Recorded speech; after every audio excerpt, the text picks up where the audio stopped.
Hey there, welcome to today's video, where we're diving into a puzzling problem that has been causing headaches for one unlucky PC user.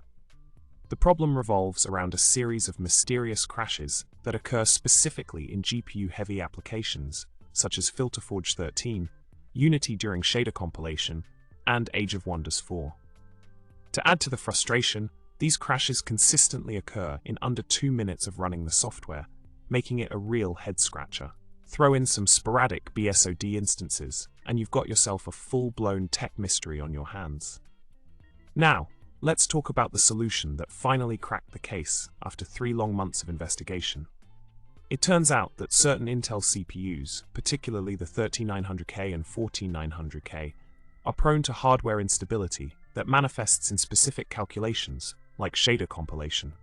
The fix? Intel recommends lowering the performance core multiplier on the CPU from 55x to 53x using their tool, Intel XTU. However, if you've got an Asus motherboard, be prepared for a little extra troubleshooting, as Asus boards may not play nice with Intel XTU's settings persistence. The ultimate solution lies in heading to the BIOS directly and manually adjusting the P-core multiplier to a couple of notches below the default values. It may cost you a bit of performance, but hey, stability first, right?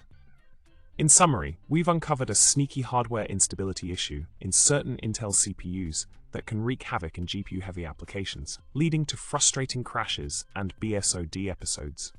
The key is to adjust the P-core multiplier, as recommended by Intel, to regain stability without sacrificing too much performance. And there you have it, folks. If you enjoyed today's video, don't forget to subscribe, hit the like button, and drop us a comment with your thoughts. Until next time, happy troubleshooting, and may your tech adventures be crash-free.